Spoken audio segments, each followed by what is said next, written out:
Señor esté con ustedes. Del Santo Evangelio según San Mateo. En aquel tiempo Jesús dijo a la gente: yo les aseguro que no ha surgido entre los hijos de una mujer ninguno más grande que Juan el Bautista. Sin embargo, más pequeño en el reino de los cielos es todavía más grande que él. Desde los días de Juan el Bautista hasta ahora, el reino de los cielos exige esfuerzo y los esforzados lo conquistarán, porque todos los profetas y la ley profetizaron hasta Juan, y si quieren creerlo, él es Elías, el que habría de venir. El que tenga oídos que oiga. Palabra del Señor.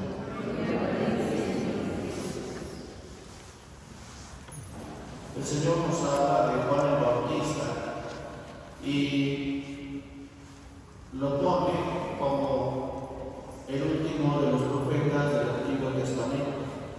Yo les aseguro que no ha surgido entre los hijos de una mujer ninguno más grande que Juan el Bautista. ¿Por qué? Porque se decía que vendría el precursor del Salvador con el espíritu y el poder de Elías. Por eso después dice, y si quiere creerlo, él es Elías, el que habría de venir. A Malaquías es la profecía. Vendrá el precursor que preparará el camino del Señor, la venida del Señor, y preparará para que los corazones de los padres se vuelvan a los hijos y de los hijos a los padres. Vendrá y con el espíritu y el poder de Elías. Porque ¿quién era Elías? Elías fue el primero de los profetas, el más grande de los profetas del Antiguo Testamento. Con él se inicia el ministerio del profetismo en el pueblo de Israel. Y él no murió. Le decían que el profeta de fuego. ¿Por qué? Porque fue arrebatado en un carro de fuego. Y como no murió, entonces se decía que iba a volver. Y el profeta Malaquías en el capítulo 4 nos habla de la venida, la vuelta de Elías. Habrá un profeta que preparará el camino del Señor y vendrá con él, con el espíritu y el poder de Elías. Y el Señor mismo lo está confirmando. Él es el profeta que fue anunciado. Él es el precursor. Y dice, no hay ningún hombre más grande que Juan el Bautista entre los nacidos de mujer. Sin embargo, el más pequeño en el reino de los cielos es todavía más grande que él. ¿Por qué? Porque ya los que somos bautizados en el Espíritu de Dios y en su fuego, somos bautizados ya en el cumplimiento de las promesas. En Jesús se cumplen las promesas del Antiguo Testamento, de tal manera que todos los bautizados en el nombre del Señor somos bautizados en el Espíritu de Dios. Y por eso tenemos una dignidad mucho más grande. Por eso dice, desde los días de Juan el Bautista hasta ahora, el reino de los cielos exige esfuerzo y los esforzados lo conquistarán. Pero es un esfuerzo en el campo espiritual. Exige violencia. Y es una violencia que se tiene que hacer uno internamente. ¿Por qué? Porque tenemos por su naturaleza caída por el pecado original. Estamos siempre con la tendencia a cumplir y hacer nuestra propia voluntad y evadir la voluntad de Dios, de tal manera que muchas veces, aunque sabemos cuál es la voluntad de Dios, sin embargo, más frecuentemente hacemos la nuestra. Y entonces la vida del ser humano se va apartando cada vez más de Dios. La religión se va desacreditando. ¿Por qué? Porque los seres humanos, al hacer nuestra propia voluntad, hacemos a un lado la voluntad de Dios y ponemos en riesgo nuestra propia salvación. Tan es así que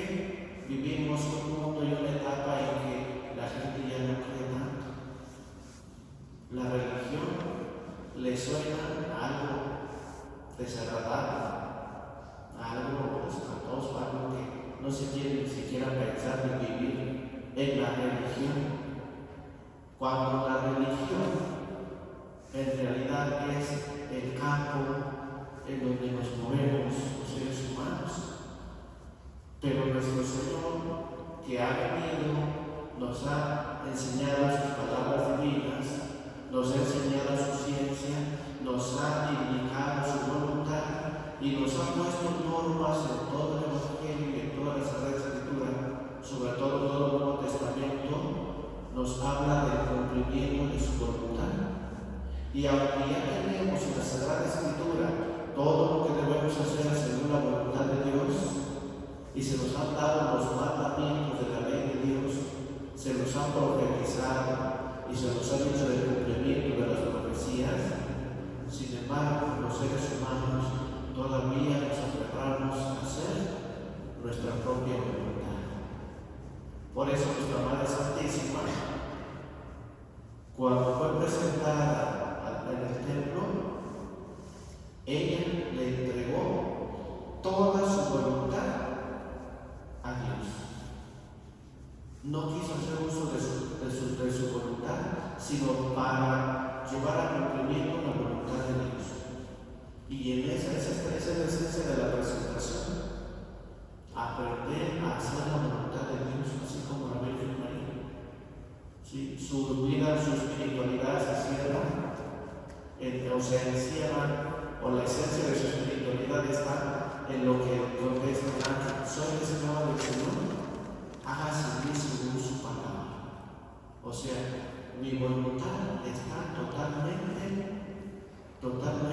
puesta, disponible para hacer la voluntad de Dios.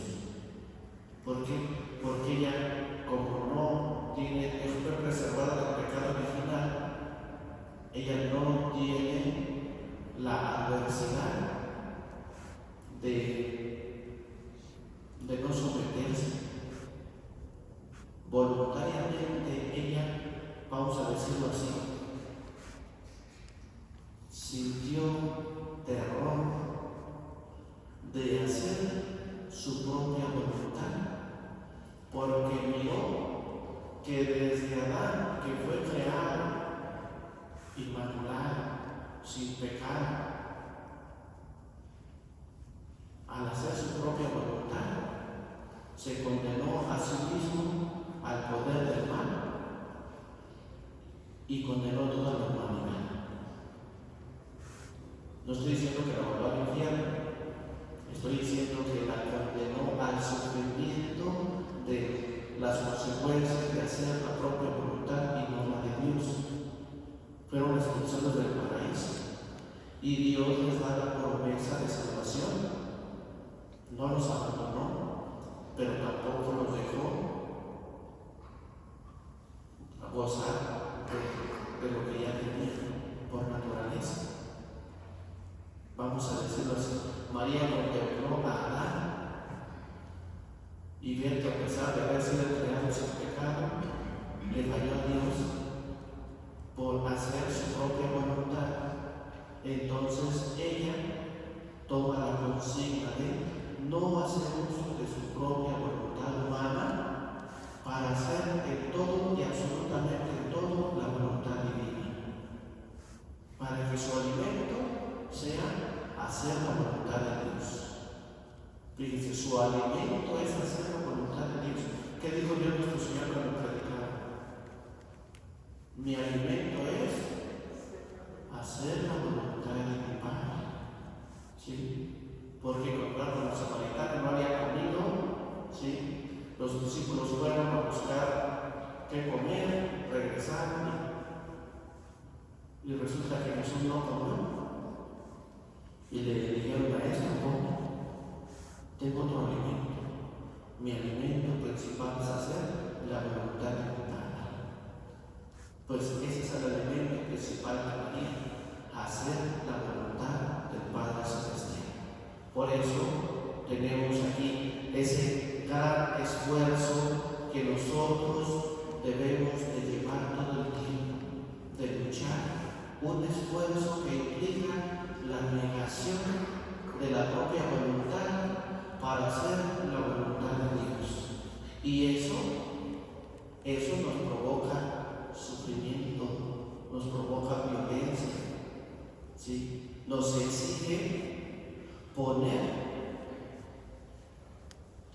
nuestra decisión entre dos voluntades, la divina y la humana.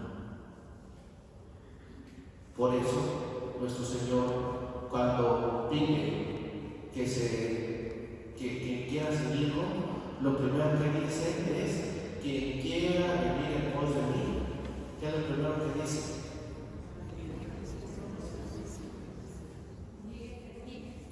Niéguese a sí mismo. ¿Por qué? Porque solamente así podemos salvarnos. No hay otro camino. La negación de mi voluntad humana para hacer la voluntad divina. Por eso luego enseguida dice: carguen con su cruz de cada día y sigan. O sea, carguen con su cruz. ¿Cuál es la cruz? Es el esfuerzo de querer Dios ser una cosa y Dios me pida otra. ¿O no? Por eso la negación. Por eso el reino de los cielos dice: desde los días de Juan el Bautista hasta ahora el reino de los cielos exige esfuerzo, y los mismos santos lo conquistarán. Muchos iban, ¿sí? Y decían sus pecados como signos de arrepentimiento, pero cuando fueron los escribas, cuando fueron los fariseos, los saduceos, ¿qué le dice Juan el Bautista? ¿Acaso creen que van a escapar del castigo? Hipócritas, les dice: ya está el hacha puesta en la raíz, y si no dan frutos de arrepentimiento, los va a arrancar y los va a echar al fuego que no se apaga. ¿Por qué? Porque ellos más que nadie estaban totalmente volcados hacia sí mismos, a hacer todo lo que ellos querían, a mover las cosas como querían, a manipular a medio mundo como les daba la gana y a poner cargas pesadas sobre los demás sin que ellos la levantaran como un dedo. ¿No fue eso lo que les dijo nuestro Señor? O sea, les está diciendo: ustedes ni siquiera son capaces de poner en tela de juicio sus propias acciones, ni siquiera pueden poner en tela de juicio entre la voluntad de Dios y la suya, porque su voluntad es la que está reinando y Dios está fuera de sus corazones. Por eso dice: este pueblo me honra con sus labios, pero su corazón está lejos de mí. Entonces, el preparar el camino del Señor implica esfuerzo, violencia, pero no contra los demás, sino en el interior. Es un esfuerzo espiritual interior que cada uno llevamos todos los días, cada día. Y entonces, ayer hicimos cosas, ¿fueron de la voluntad de Dios? ¿O qué cosas no fueron voluntad de Dios? Hoy amanecimos en la voluntad de Dios, o ya iniciamos luego con nuestra propia voluntad. Nos negamos a nosotros mismos, o hicimos lo propio que es la voluntad humana, sin contar con la divina. Y todos los días es eso. Por eso la primera condición es negación. Dejar tu voluntad, dejar tus propias acciones, pero ¿cuáles? Las que nos apartan de Dios, las que no nos dejan hacer la voluntad de Dios. Tenemos que aprender a unirnos. ¿Qué hizo nuestro Señor Jesucristo al encarnarse?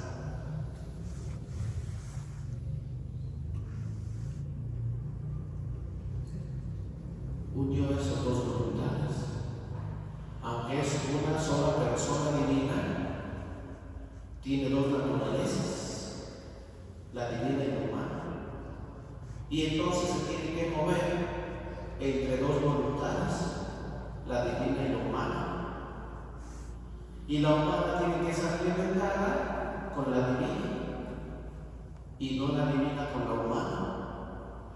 De tal manera que hay voluntades, hay acciones de Jesús que provienen de su divinidad y hay acciones que provienen de su humanidad.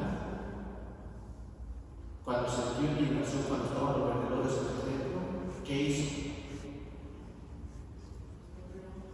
Hizo un látigo, echó a todos los arriatazos para afuera, volcó las mesas de los vendedores, sacó a todos del templo. ¿Y eso qué fue? Pues ahí vemos la voluntad humana, ¿sí? Porque vemos la naturaleza humana, la pasión, ¿sí? La ira, ¿sí? Pero no ira demoníaca, ¿sí? No ira que destruye, sino una ira santa que, movido por la gloria de su Padre, dice: el celo de tu casa me devora. Y entonces, lleno de ese celo, arroja a todos. En el libro de los Macabeos veíamos también, ¿sí?, al papá de Judas Macabeo, que lo obligaron a sacrificar y que quería comer carne de puerco, no sé cuánto. Y un judío llega a sacrificar. ¿Y qué hace? Se llenó de ira, de indignación, y lo mata ahí mismo y mata a los jefes del rey, ¿o no? Y dijo: todo aquel que esté a favor de la ley de Dios, sígame.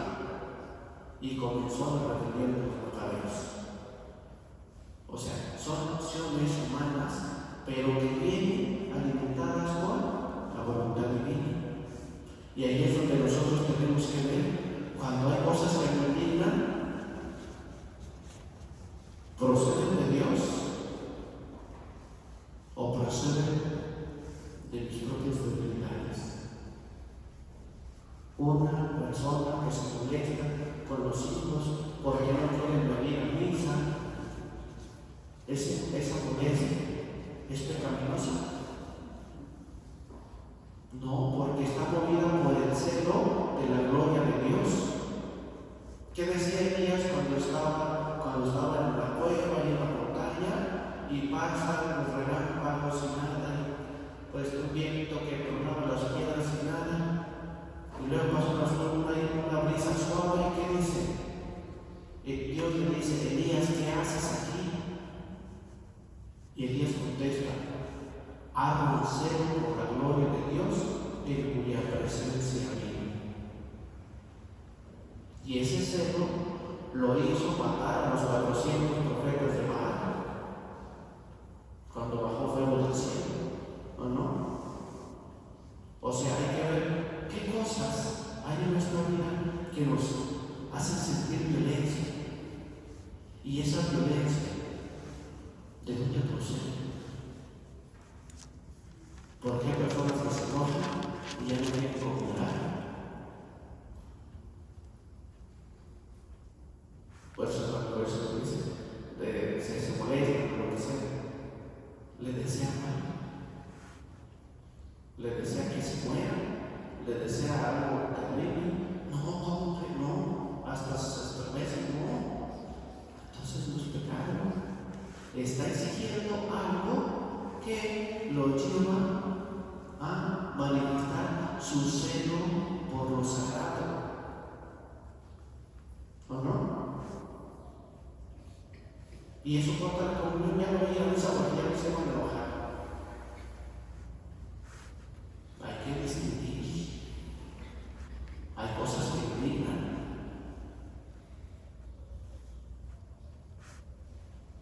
Sí. Yo normalmente nunca me molesto, ¿verdad? Pero sí tengo mi carácter. ¿Sí?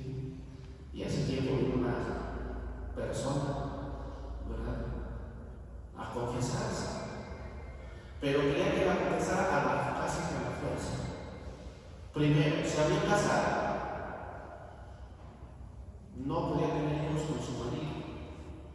Y como no podía tener con su marido, lo dejó y se juntó con otro. Y como con el otro sí pudo, entonces estaba muy agradecida con Dios. Y entonces viene a confesarse. Y pide la confesión. Y ya pues platicando, normalmente aunque cuando veo las cosas como que o juzgo que hay que hacer algunas preguntitas, dicen, es que no me pueden dejar la confesión. Oye, si con el Señor que está no es tu marido, y al que es tu marido según la ley de Dios lo abandonaste, y vienes a confesar, sí, pero la iglesia no tiene por qué negar la confesión. El Papa Francisco dijo, no me metas al Papa. ¿Sí? Al pobre Papa Francisco lo cambiaron como quisieron. Como dijo nuestro Señor de Papa Bautista, hicieron con él lo que quisieron, ¿verdad? Y dice, ¿usted no me la puede negar? No.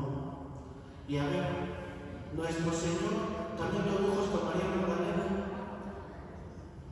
Y me sale con eso. Y sale justificándose sus acciones porque nuestro Señor también tenía relaciones con María Magdalena. Y había venido otras mujeres. ¿De dónde sacas eso? No, olvídense para los curas. Vete de aquí. Dije, ni siquiera católica eres. ¿Cómo se te ocurre decir semejantes estupideces? ¿Te vas? No tienes derecho a confesarte. Por esa forma de pensar. Pues tuve que molestar con él. O sea, hay veces que pensamos equivocadamente algunas cosas, ¿no? Porque eso les enseñaron y las creímos, pero no tenemos la maldad. O sea, no, mira, porque a veces decimos, mira, esto es así, no está bien por esto y por aquello, no te puedes confesar porque, mira, estás viviendo un libre. Entonces, tienes algo, o sea, no se te puede dar, pero si puedes, no estás descontrolada, puedes hacer el por qué, ¿sí? Y entonces ya se van muy contentos, gracias, hermano. Pero con esas ideas horribles, pues ni cómo. Entonces es imposible no sentir indignación. Pues normalmente no hago así, pero me sentía obligado a tener que ponerle las cosas en su lugar. Entonces, no siempre las cosas son como uno quiere. Y hay veces que digo que actuar. Por eso, nuestro Señor dice, el Rey de los cielos exige violencia. Y digo, pues tenemos que hacer las cosas, ¿verdad? La caridad sobre todo. Pero cuando ya hay aberración, no funciona ningún tipo de